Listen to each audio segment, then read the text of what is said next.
What's going on, people? What's going on? I'm gonna let the room cook up a little bit. Let it warm up just a little bit.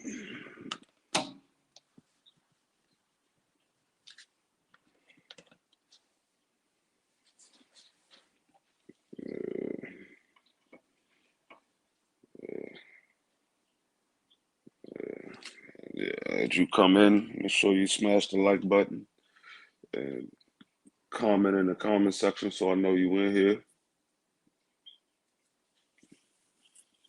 But I'm gonna go ahead and start it. Um, I dropped the link for anybody who wants to get in and get on this topic. Let anybody with their opinion come in and comment on the topics. Um, but let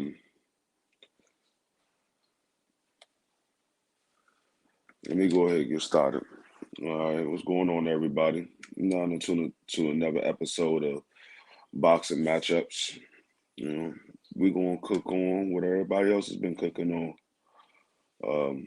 Bud Crawford came out and said he's suing Bob Byrne due to defamation. Yeah, I'm sorry, due to discrimination, and he he.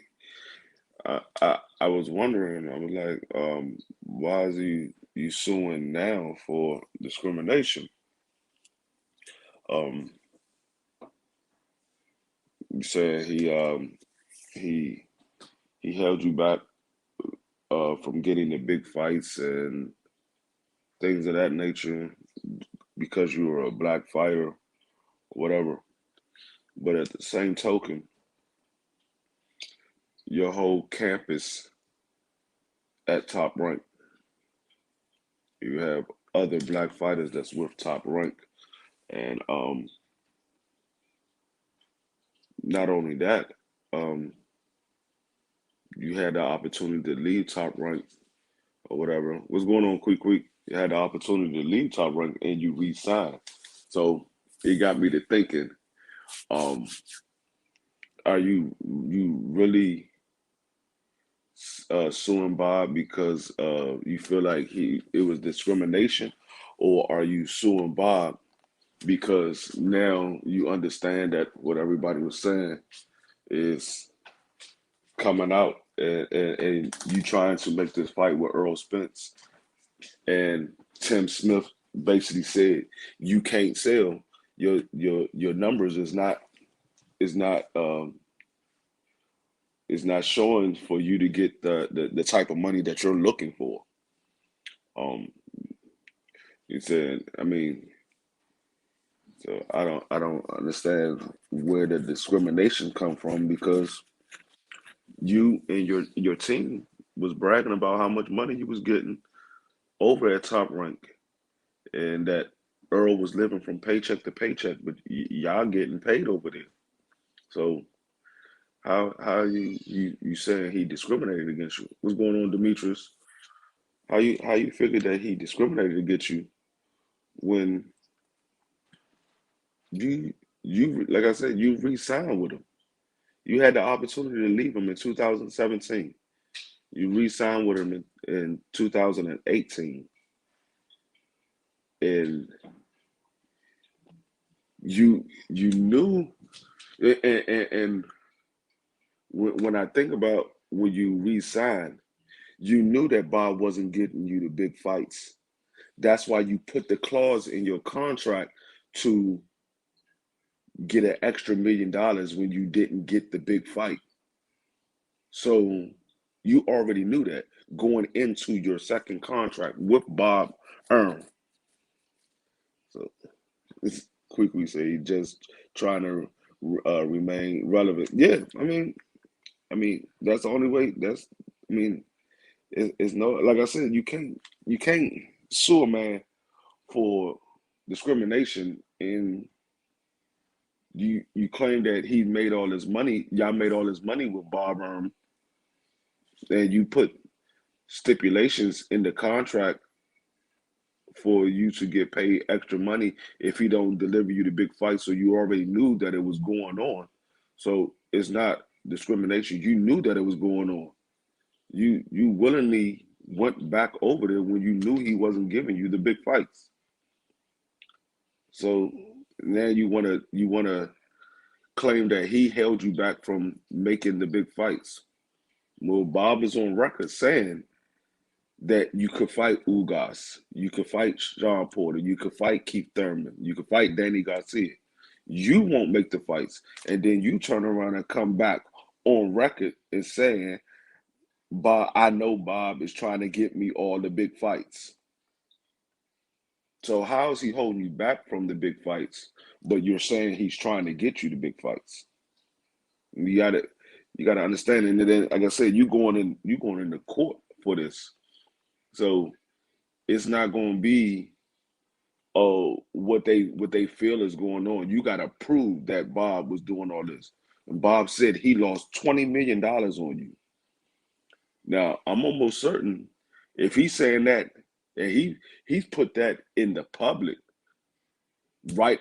I mean, he put it in the public that he lost money on you, but he put it in the public once you filed that lawsuit. He came out and put a dollar amount on it. First, he said he lost so much money on you he could build a house in Beverly Hills. But when you put the lawsuit out, he put a dollar amount on it. He said he lost $20 million on you. So if he's saying that he lost $20 million on you, I'm almost certain he got proof to show that he lost $20 million. Demetrius said, Bud has tested the open market and now realized that he's not marketable as he and Bomac thought he was. His case is flawed by him re-signing with Bob Earl twice. Yeah, that's what I'm saying. You understand that you're not as big as you thought you was, Bob Earl, and Bomac and all of them was pretty much pumping you up to be something that you're not. Well, not even Bob Earl. Bob Earl said it. Bud Crawford can't sell. He can't sell. Now, he can sell out in Omaha. He's a draw in Omaha. But when it comes to pay-per-view, you're not a draw. And Bob Earl told you. He said it in the public. It's not a surprise. And he lost money with you with the 3 pay-per-view fights that he put on. So, I mean, I'm like I said, he said he lost $20 million. I'm almost certain he could show that he lost $20 million. So I mean, and then you say he not giving you the big fight. When he gave you the Manny Pacquiao fight, your manager was the one that told you not to sign. The Manny Pacquiao fight, the fight that you've been chasing since 2015, 2014. He gave it to you. Your manager said don't sign because the money didn't come quick enough. Well, we all know that you get paid after the fight. You don't get paid before the fight. And even if the money didn't come, you signed a contract. Once that money didn't come in, they have to pay you your money. I mean, pay your money for the contract. Quickie said Bob convincingly said it was he lost $20 million, double than what Bud asking for. Yeah, yeah. I mean, it's convincingly saying $20 million, but like I said, he put a dollar amount on it, so he got to show proof that it was $20 million. I'm almost certain that he got paperwork showing that he lost $20 million. You got to remember, he bought him out of a contract, and he bought him out of a contract with his first promotional company, and so he had to pay that. And at the same time as he was paying that, he was paying Bud to fight. So you paying a promotional company and you paying for this guy to fight or whatever, and then you turn around, you put him on pay-per-view, and his pay-per-view numbers wasn't doing good.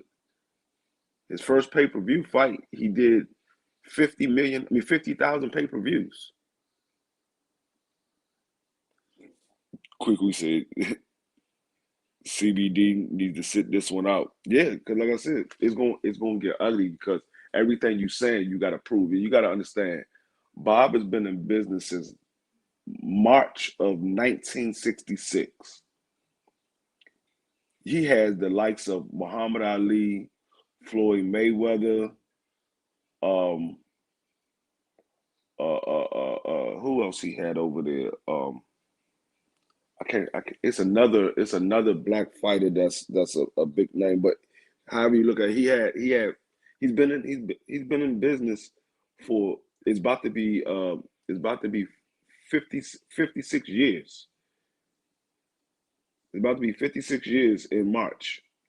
So I mean that's 10 years before I was born. And the man has yet to have.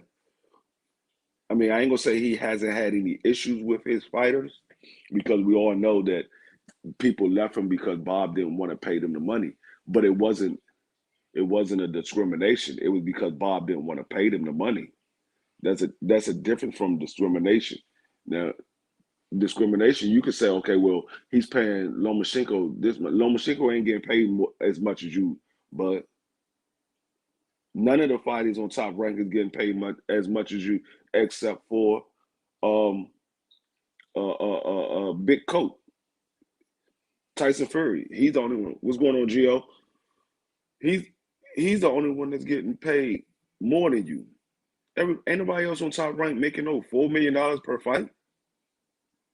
So how you gonna say he's discriminating? You got to understand when you come to discrimination, it's a lot that falls behind that. What's going on, Andrew 100?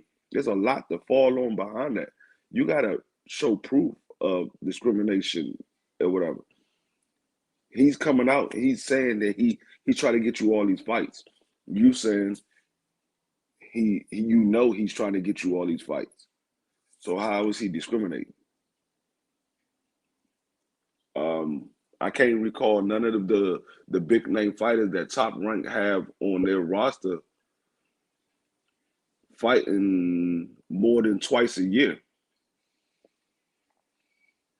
So if you getting the fights just as much as they getting fights, but you're making $4 million on top of every fight that you're fighting, you're making $4 million.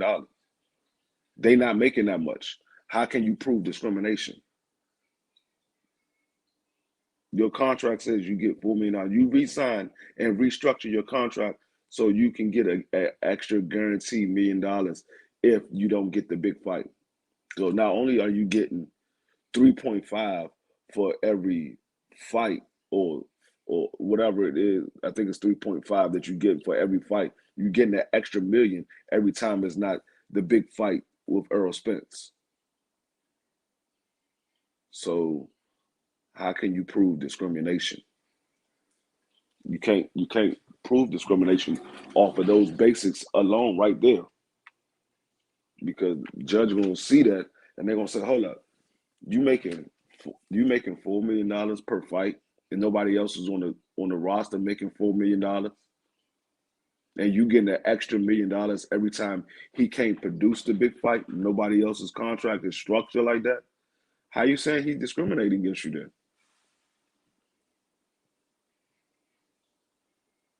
Not to mention, like I said, you have your manager with his whole camp still with Top Rank.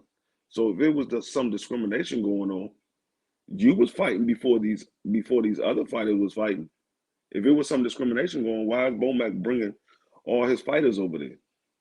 He would say, "Oh no, we're not gonna send our fighters over there. We're gonna send them to another company. We're not sending them to Top Rank because they discriminating on the best fighter we got. You gotta make it make sense. You got all your fighters going over there, and you still there. You re-sign with him for a second contract or a second term on your contract. You re-sign with him. So I'm gonna say it's easy to say, oh yeah, I'm gonna sue him for discrimination. It's a whole nother ball game when you gotta prove it. And you might be banking on that Bob want to settle out of court or whatever, but the Bob that I know, that I've been seeing for uh, uh 30, 40 some odd years. Well, I'm gonna say 30 because I wasn't watching boxing like that when I was little. But for 30 years that I've been watching boxing, the Bob that I know, he love his money. He ain't just giving his money up. He already said he lost $20 million, and you think he gonna give up some more money now that you're not with him? No, he's not giving up no more money. So you're gonna have to take this all the way to court, or you're gonna have to drop the charges. And when you take it all the way to court, I mean, I don't know if you doing this just to shine some light on the situation, but everybody know what Top Rank does. It's not a secret what Top Rank does. Top Rank been doing it this way, like I said, for 56 years. He's been doing it this way. He's always been this way. He got the company from Muhammad Ali. That was supposed to be Muhammad Ali's company. He got the company from him. And that's what I'm saying. Bob Erm he has a lawyer's background.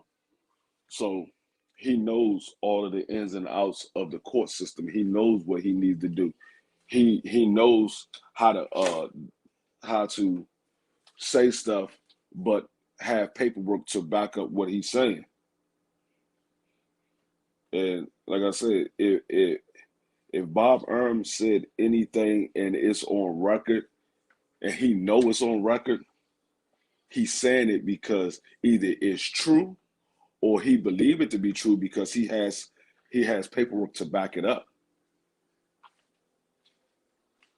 So that's what I'm saying. You can't say discrimination. Now you could say he you what you should have sued him for was defamation of character. You should have sued him for defamation because when you left the company, he was still talking bad about you. That's what you should have did.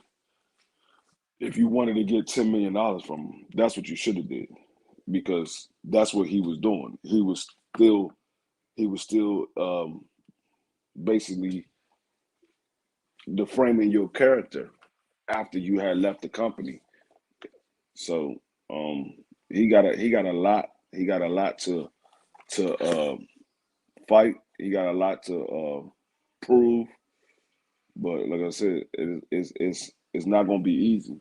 But I want to know is what's going to happen with Shakur Stevenson, Jamel Herring, um, Keyshawn Davis, all these fighters that's coming up. That's some of them is under the Bud Crawford camp or whatever. What's going to happen with these fighters now? You got your number one fighter that's suing Bob Hearn for um, discrimination or whatever, and these fighters are still trying to come up. I mean, we already know that Shakur Stevenson been chasing Oscar Valdez. He's not getting that fight. So I mean, he's almost certain that he's not gonna get that fight now.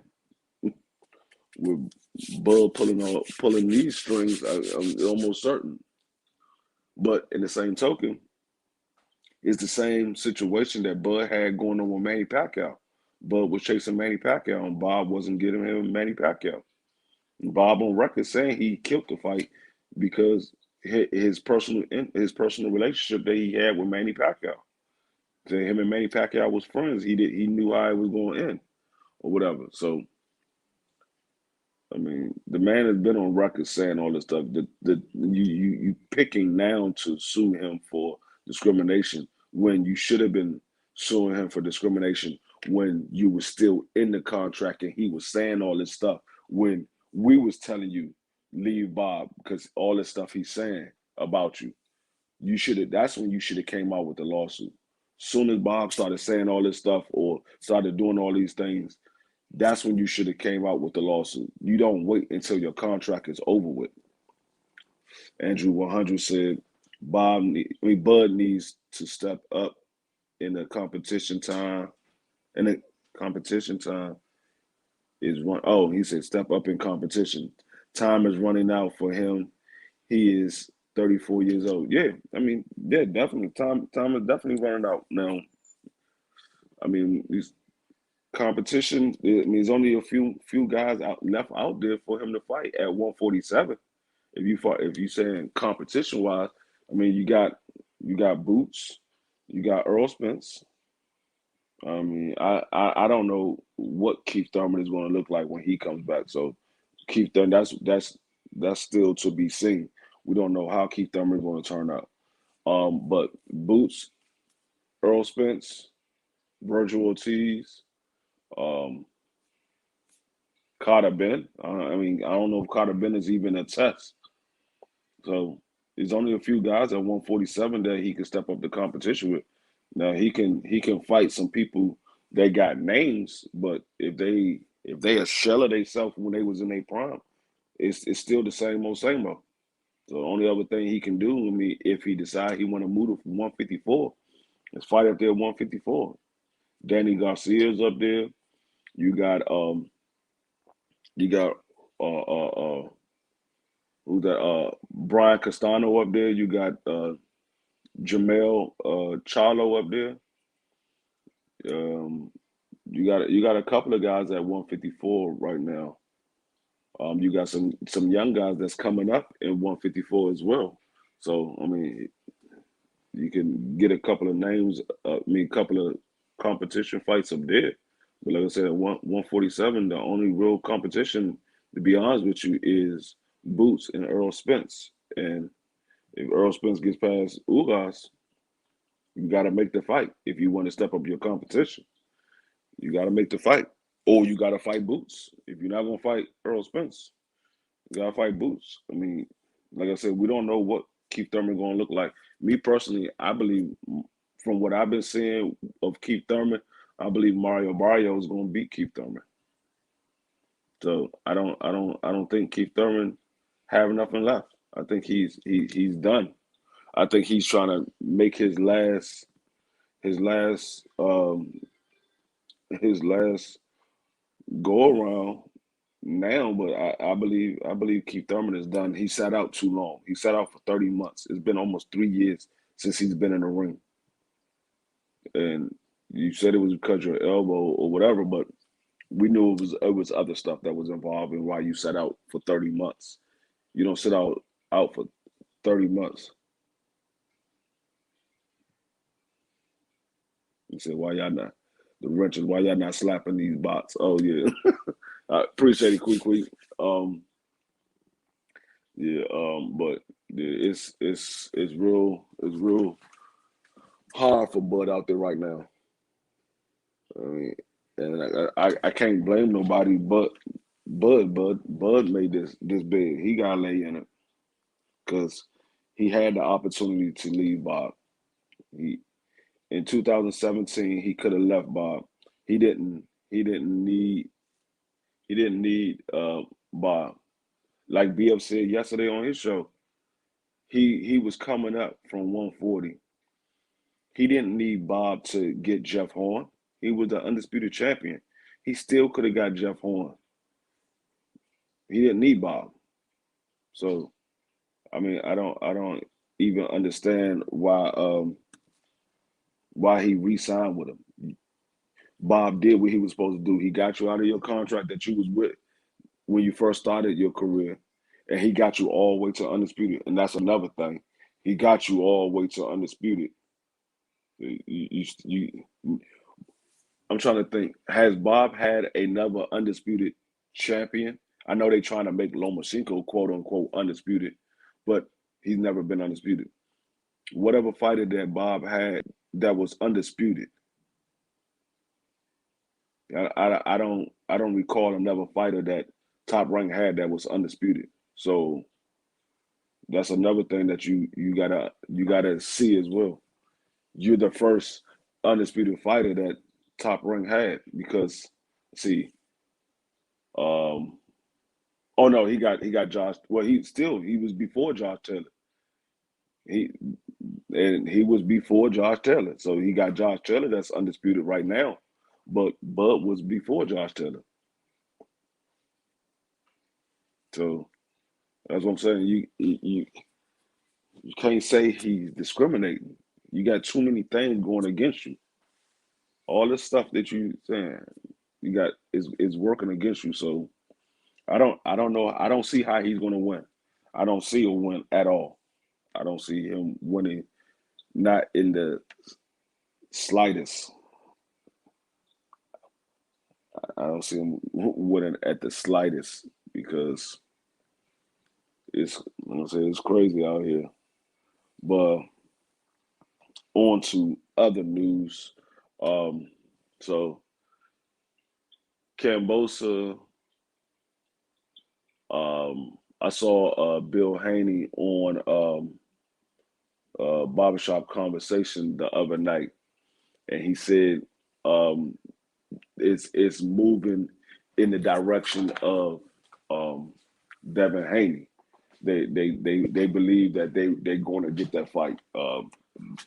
Bill Haney said he was talking to Cambosa's father or whatever, and he believed that they're gonna get that fight. Now that would be an excellent fight, and that's one of the fights that I said I wanted to see this year. We will finally have an undisputed champion at 135. So um, my only thing is, I mean, like I said on Ricky's show last night, um, if he does have to go to Australia or whatever, I believe he needs to have a rematch clause put in where if he does if Devin Haney does lose his belt or whatever, that the rematch will take place in the United States and not in Australia. Now I don't know if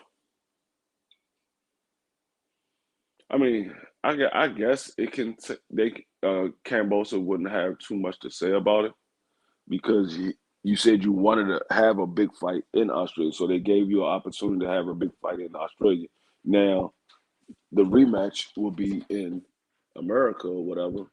It shouldn't be a big issue for having a rematch in America. But I mean, it is what it is. Like I said, it's yeah, but I don't see Devin Haney losing. I don't see Devin Haney losing. I believe that he's going to wash him, and it's going to be so convincing that the judges have no choice but to give it to Devin Haney.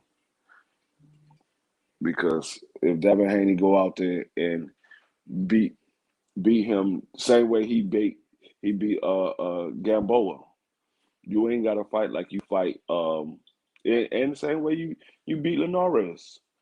You ain't got to fight like you fight JoJo.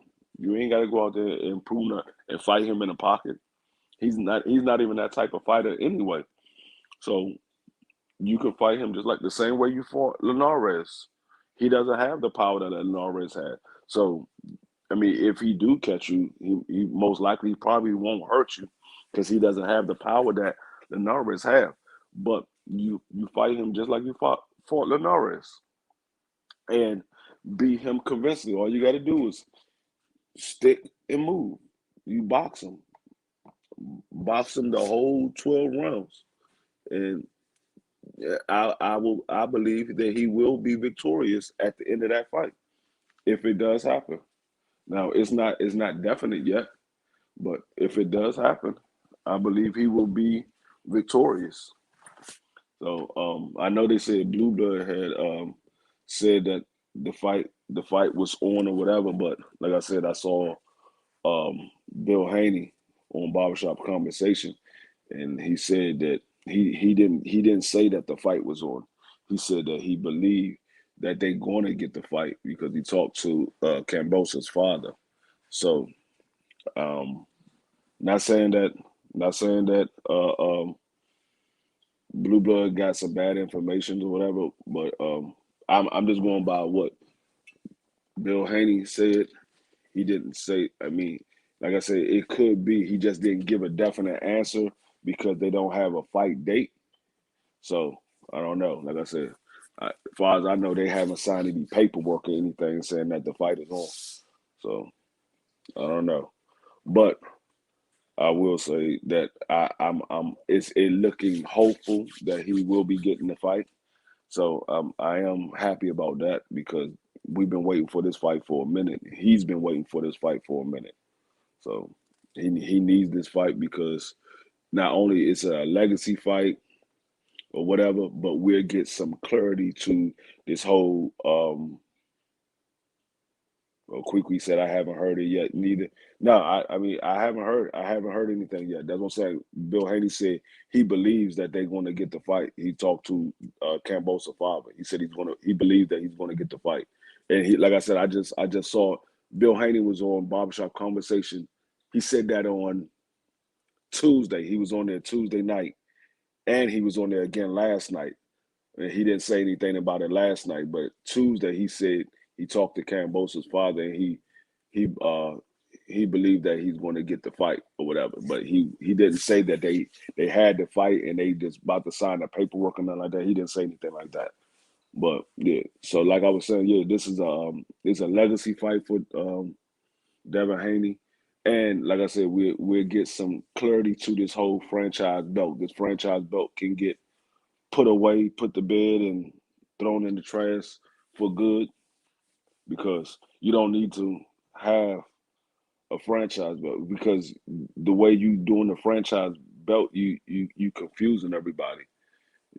I mean that's the case. Once we find a legitimate undisputed fighter, then you can say we have a WBC super belt or a WBC franchise belt. That's the super belt, and then you can have a regular WBC belt.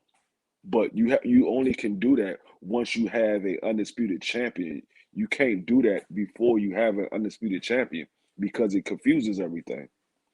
Because the way I mean, we saying that the WBC belt that Devin Haney, which everybody's saying that the belt that Devin Haney has is the actual championship belt, but you're making it like the franchise belt is the championship belt. No, you can't. The franchise belt was given to somebody. They didn't fight for that belt. That was given to them because he didn't want to fight Devin Haney. So you can't say that's a championship belt. And even Lomachenko came out and said, no, Devin Haney has the real belt. So, but yeah, hopefully this fight do come to fruition and we get this fight because everybody been waiting on this fight. It's almost it's almost in it's almost anticipated as much as the Bud Crawford and Earl Spence because it's like Devin Haney's being ducked by so many people in his weight class is like he can't get no fight. So maybe when he become undisputed, he'll start to people start decide to fight him or whatever. I'm not sure. Or maybe when he get undisputed, he'll decide to move up to 140. I know he's not gonna get ducked up at 140 because, like I said, those guys up there is a different animal when you move up there. What's going on, Bumpy Thompson? It's a different animal when he move up to 140. So I believe he's gonna get the undisputed championship, and then he's gonna move to 140. That's my personal opinion. I think he's gonna move to 140 once he gets undisputed. I don't think he's gonna stay I don't think he's going to stay at 35 and defend the title. Now he might decide to defend the title, but I don't understand why he would stay there to defend the title. Andrew 100 said, if Devin becomes undisputed at 135, how would he fare against the top guys at 140? Um, I mean that's a good question because the top guys at 140 they they they some killers at 140. You got Regis Prograis, Jose Ramirez. Right now, you still have Josh Taylor until he has his fight and decide to move up to 147. So you got Regis Prograis, Jose Ramirez, Josh Taylor. You got Gary Antoine Russell. You got Brian Norman Jr. You got uh, what's his name? I ain't gonna call him a top guy, but you got Pedraga up there, and you got Zapata up there. But I'm not gonna call those top guys or whatever. They've been around for a while, so I'm not gonna call those top guys. They haven't done anything. Well, Pedraga had a championship at I believe it was at 135. It might have been 130, and he got a championship took it from him by Tank or whatever. But that was at a lower weight class. So, but you Tank, you definitely got to understand when you going up to that weight class, you giving up your advantages that you had at 135 because at 135 you're a big 135. You're taller than most of the guys at 135. You have a longer arm reach than most of the guys at 135. So now you're going up to 140. You the same height, if not shorter than the guys at 140. Your arm reach is the same length, if not shorter than those guys at 140.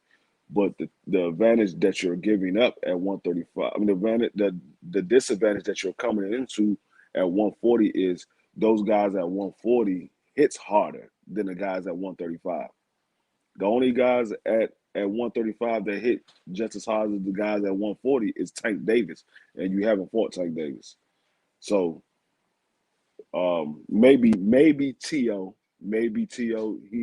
He might hit just as hard as the guys at 140, but like I said, you giving up those advantages or whatever. Now maybe he can get a fight with T.O. at 140.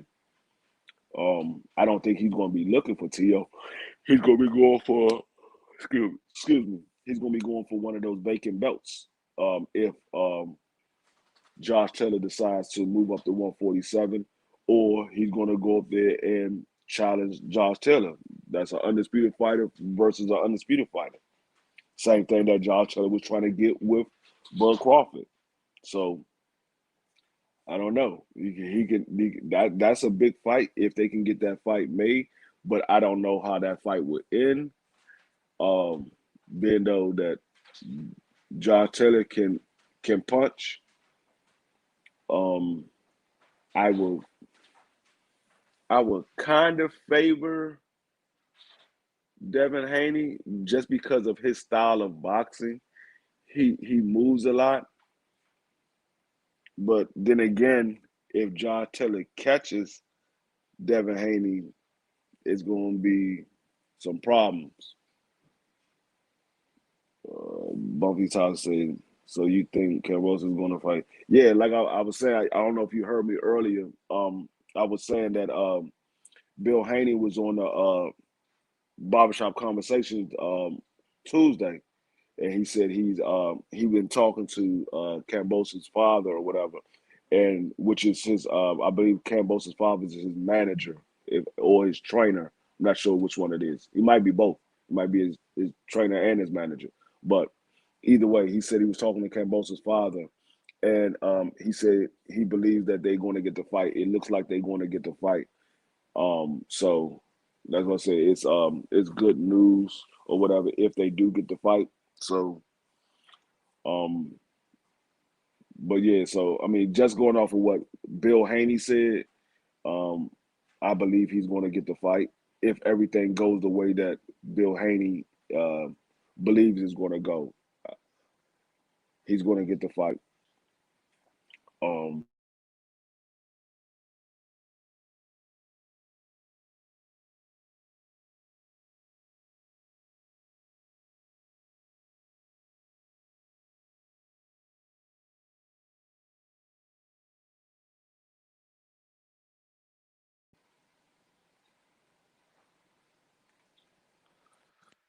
so yeah, that's good news if it does happen. If he does get the fight, that's going to be good news. Bumpy Thompson said 140 Russell is a beast. Yeah, he's a beast. He's definitely a beast. I believe he got think he, think he's got 15 fights and I think it's 15 knockouts or 14 knockouts.